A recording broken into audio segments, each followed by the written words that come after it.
ఇవాల్టి కథ రాగి కడియం. సీతాపురం అనే గ్రామంలో శ్రీముఖుడనే మహాపండితుడుండేవాడు. ఆయన నిస్వార్థ బుద్ధితో ఎందరికో విద్యాదానం చేశాడు. ఎవ్వర్ని దేహి అని అడక్కపోయినా గ్రామస్తులాయనకు విలువైన కానుకలిచ్చి గౌరవించేవారు. అందువల్ల శ్రీముఖుడికి రోజులు సుఖంగానే గడిచిపోతున్నాయి. ఆయనకున్న విచారమల్లా ఒక్కటే, అది లేక పుట్టిన కొడుకు చతుర్ముఖుణ్ణి గురించి. చతుర్ముఖుడు బొత్తిగా చదువబ్బలేదు, అట్లని మంచి బుద్ధులు లేవు. గ్రామంలో వాడు చేసే అల్లరి పనులకు శ్రీముఖుడి ముఖం చూసి సహిస్తున్నారు సీతాపురం ప్రజలు. ఇదంతా చూసి శ్రీముఖుడు చతుర్ముఖుణ్ణి బాగు చేయాలని ఎన్నో ప్రయత్నాలు చేసి విఫలుడయ్యాడు. ఇలా ఉండగా ఒక రోజున శ్రీముఖుణ్ణి చూడడానికి మహానందుడని శిష్యుడు వచ్చాడు. అతడు శ్రీముఖుడి దగ్గర అన్ని విద్యలు నేర్చుకున్నాక అరణ్యాలకు పోయి తపస్సు చేసి కొన్ని అద్భుత శక్తులు సాధించాడు. ఇప్పుడతడు గురువైన శ్రీముఖుడికి గురుదక్షిణగా ఏదైనా ఇచ్చుకుంటే తప్ప వెళ్ళనని భీష్మించుకొని కూర్చున్నాడు. నువ్వు మంచి పేరు తెచ్చుకుంటే అదే నాకు గురుదక్షిణ అని శ్రీముఖుడు అతడికి ఎంతగానో నచ్చచెప్పాడు. కాని మహానందుడు అంగీకరించకపోవడంతో శ్రీముఖుడు తన కొడుకు గురించి చెప్పి వాణ్ణి బాగు చేయమన్నాడు. మహానందుడు చతుర్ముఖుణ్ణి పిలిచి మాట్లాడాడు. తరువాత వాణ్ణి మంచి మార్గాన పెట్టేందుకు కొన్ని ప్రయత్నాలు చేసి విఫలమయ్యాక మహానందుడు తన తపోబలంతో ఒక రాగి కడియాన్ని సృష్టించి చతుర్ముఖుడి చేతికి తొడిగి, నాయనా, ఇది ధరించినప్పుడు పాండిత్యంలోనూ సత్ప్రవర్తనలోనూ నీకు సాటి రాగలవారుండరు. ఈ రాగి కడియం నీకొక్కడికి మాత్రమే ఉపయోగపడుతుంది. రోజూ స్నానం చేసే ముందు ఈ కడియాన్ని బయటకు తీసి శుభ్రంగా తోమి స్నానం పూర్తయ్యాక మళ్ళీ ధరిస్తూ ఉండు. నీకు తప్పక మేలుగు జరుగుతుంది అని చెప్పాడు. ఆ రోజు నుంచి చతుర్ముఖుడిలో గొప్ప మార్పు వచ్చింది. ఎంతో వినయంగా మర్యాదగా ప్రవర్తిస్తూ అతడు తన పాండిత్యాన్ని ప్రదర్శించసాగాడు. శ్రీముఖుడు కొడుకును పరీక్షించి వాడిప్పుడు పాండిత్యంలో తనను మించిన వాడయ్యాడని గ్రహించాడు. ఆయన తన శిష్యుడైన మహానందుడితో, నీ గురుదక్షిణ అపూర్వమైనది, ఇప్పుడు నేనే నీకు రుణపడి ఉన్నాను అని మెచ్చుకున్నాడు. మహానందుడు గురువు పాదాలకు నమస్కరించి సంతోషంగా వెళ్ళిపోయాడు. ఒకనాడు శ్రీముఖుడు కొడుకుతో, నాయనా, ఈ గ్రామంలో నీ విద్య వృధా కాకూడదు.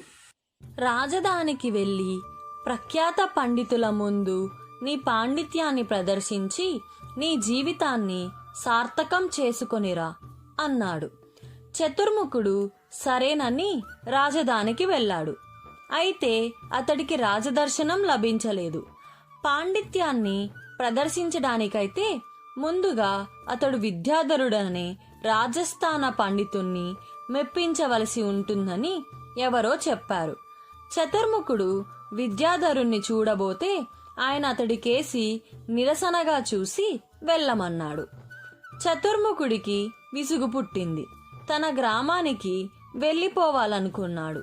కాని తండ్రి చెప్పిన పని పూర్తి చేయకుండా వెళితే ఆయన బాధపడతాడని సంకోచించాడు. కొద్ది రోజులకు చతుర్ముఖుడు వెంట తెచ్చుకున్న డబ్బు అయిపోయింది. ఏం చేయాలో తోచక అతడు తాను బస చేసిన సత్రం యజమానిని కలుసుకొని, అయ్యా, నా వద్ద డబ్బు అయిపోయింది. ఇంతవరకు నాకు రాజదర్శనం లభించలేదు. రాజదర్శనం దొరికేదాకా తమరిక్కడ నన్నుండనిస్తే ప్రతిఫలంగా నేను తమకు ప్రతిరోజు గీతాసారాన్ని వివరించగలను అన్నాడు. ఏ కలనున్నాడో గాని సత్రం యజమాని అందుకు అంగీకరించాడు. ఆ రోజు నుంచి చతుర్ముఖుడు సత్రం యజమానికి భగవద్గీతలోని శ్లోకాలను వివరణ చెప్పసాగాడు. అతడు చెప్తుంటే సత్రం యజమానికి భగవద్గీత పట్ల ఎంతో ఆసక్తి కలుగసాగింది. ఒక రోజున రాజు రాజధానిలోని సత్రం యజమానులు 10 మందికి కబురు చేసి వాళ్లతో, మీరందరూ ఎంతో చక్కగా సమర్థవంతంగా సత్రాలను నిర్వహిస్తున్నారు. అదెలా చేయగలుగుతున్నారో చెబితే నేను నా కొలువులో ఆ పద్ధతులు ప్రవేశపెడతామనుకుంటున్నాను అన్నాడు. దీనికి మిగతా సత్రం యజమానులు అందరూ తలో రకంగా ప్రగల్భాలు పలికి బదులిస్తే, చతుర్ముఖుడున్న సత్రం యజమాని మాత్రం వినయంగా, ప్రభు, సాధారణంగా సత్రం నిర్వహించడానికి ఏ నియమాలుంటాయో అవే నేను పాటిస్తున్నాను. అటుపైన భగవత్కృప అని సమాధానం ఇచ్చాడు. రాజు ఆశ్చర్యపడి, భగవత్కృప అంటున్నావు, నీకు స్వయం కృషి మీద నమ్మకం లేదా అని అడిగాడు. ప్రభు, స్వయం కృషి చేయడం వరకు నాకు నమ్మకం ఉన్నది. ఫలితం గొప్పతనం మటుకు నాది కాదంటున్నాను. రైతు కష్టపడి పొలం దున్ని పంట పండించాలంటే సకాలంలో వానలు పడాలి కదా. వాన లేకపోతే స్వయం కృషి వృధా అవుతుంది. స్వయం కృషి లేనిదే వాన పడినందువల్ల మాత్రం పంటలు పండవు. కాబట్టి గొప్పతనం స్వయం కృషిలోనూ భగవత్కృపలోనూ కూడా ఉన్నది అన్నాడు సత్రం యజమాని. స్వయం కృషి చేశాక మంచి ఫలితాలు వస్తే మనిషికి గొప్పవాడు అనిపించుకోవాలని ఉంటుంది. నీకలాంటి కోరిక లేదా అని ప్రశ్నించాడు రాజు. ప్రభు, మహావీరుడైన అర్జునుడే తన విజయానికి కారణం శ్రీకృష్ణుడే అని అంగీకరించాడు. నేనెంత వాణ్ణి అన్నాడు సత్రం యజమాని. దీనికి రాజు మరింత అబ్బురపడి, నా రాజ్యంలో సామాన్యుల్లో ఇంత జ్ఞానం కలవారున్నారని నాకు తెలియదు. రేపు నా కొలువులో నిన్ను ప్రత్యేకంగా సన్మానిస్తాను అన్నాడు. ప్రభు, నేను సన్మానానికి తగను. నాలో ఈ జ్ఞానం కలిగించిన మహాపండితుడొక ఆయన ఎక్కడి నుంచో వచ్చి తమ దర్శనం కోసం ఎదురు చూస్తున్నాడు. ఆయన కోరిక తీర్చండి అన్నాడు సత్రం యజమాని. మర్నాడు చతుర్ముఖుణ్ణి తన కొలువుకు తీసుకురమ్మని రాజు సత్రం యజమానికి చెప్పాడు. సత్రం యజమాని తిరిగి వెళ్ళి జరిగిందంతా చతుర్ముఖుడికి చెప్పాడు. చతుర్ముఖుడు అతడికి కృతజ్ఞతలు తెలుపుకొని మర్నాడు రాజు కొలువుకు వెళ్ళాడు. అక్కడ ఆయన పురాణాలకు వ్యాఖ్యానం చెబుతుంటే ఆస్థాన పండితులందరూ అబ్బురపాటుతో విన్నారు.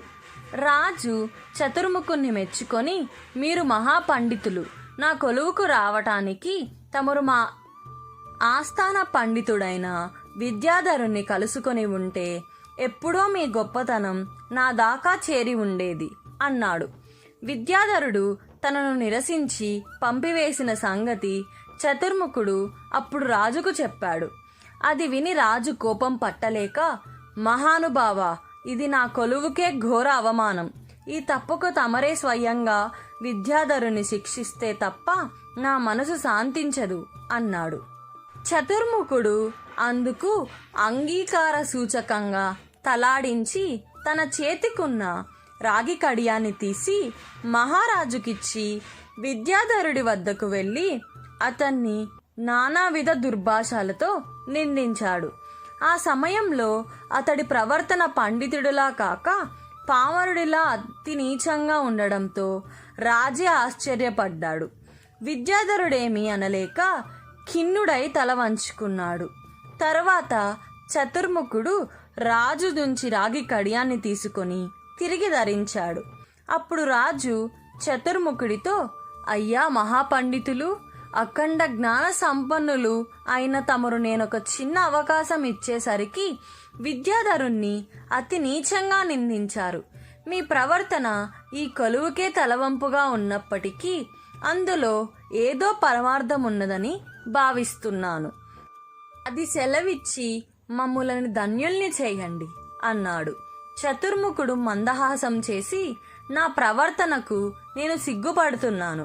ప్రభువులు నన్ను మన్నించాలి. నా పాండిత్యం నా గొప్పతనం కాదు, అంతా ఈ రాగి కడియంలో ఉన్నది అంటూ తన కథ చెప్పాడు. రాజు ఆ కథ విని మరింత ఆశ్చర్యపడి, పండితవర్య, తమరు రాగి కడియం ధరించి విద్యాధరుణ్ణి శిక్షించడానికి వెళ్ళవలసింది. అలా కాక రాగి కడియాన్ని నాకిచ్చి విద్యాధరుణ్ణి పండితుడికి తగని మాటలతో నిందించారు. అది ఉచితమని తమకు తోచిందా? ఒక సామాన్య సత్రం యజమానిలో ఉత్తమ సంస్కారాన్ని ప్రవేశపెట్టగలిగిన తమరిలో ఇంత ద్వేషమా? నేను విద్యాధరుణ్ణి శిక్షించమన్నప్పుడు తమరు రాగి కడియాన్ని ధరించే ఉన్నారు. ఏమి చేయాలో తమకప్పుడు పూరించే ఉండాలి కదా అన్నాడు. ఇందుకు చతుర్ముఖుడు నవ్వి, ప్రభూ, విద్య పాండిత్యం లేనప్పుడు నేనెలా ఉంటానో తమరు ప్రత్యక్షంగా చూశారు. స్వయంగా సాధించలేని పాండిత్యం రాగి కడియం మూలంగా నాకు అబ్బింది. ఆ పాండిత్యం నా ప్రవర్తనను కూడా మార్చి సంస్కారవంతుణ్ణి చేసిందని నేను అనుకుంటున్నాను. కానీ పాండిత్యంతో పాటు సంస్కారం అబ్బదని విద్యాధరుడు రుజువు చేశాడు. ఒకప్పుడు ఆయన నన్ను పరీక్షించకుండా నిరసించి పంపాడు. నేను రాగి కడియాన్ని తీసి పక్కన పెట్టినట్టుగా ఆయన కూడా తన పాండిత్యాన్ని పక్కన పెట్టి నిరసించాడు. ఆ బాధ ఎలా ఉంటుందో ఆయనకి తెలియచెప్పాలని నేను రాగి కడియం తీసి పక్కన పెట్టి ఆయనను శిక్షించడానికి వెళ్ళాను. తమరు చెప్పినట్టు నేను రాగి కడియాన్ని ఎల్లవేళలా ధరించడమే ఉత్తమము అవుతుంది. అదేవిధంగా ప్రతి పండితుడు అన్ని సమయాల్లోనూ తన పాండిత్యానికి తగ్గ విధంగానే ప్రవర్తించడం ఉచితం. రాగద్వేషాలకు, అసూయ అహంకారాలకు లోనైనప్పుడు కూడా పండితుడు తనలోని పాండిత్యాన్ని రాగి కడియంలా తన నుంచి వేరు చేయరాదని హెచ్చరించడానికై నేను ఆ పని చేశాను. నాకు విద్యాధరుడి పైన ఏ ద్వేషభావము లేదు అన్నాడు. చతుర్ముఖుడి భావం రాజుకు, విద్యాధరుడికే కాక అక్కడి సభలోని వారందరికీ కూడా అర్థమైంది. రాజు చతుర్ముఖుణ్ణి ఆస్థాన పండితుడిగా నియమించి గౌరవించాడు. కథ సమాప్తం.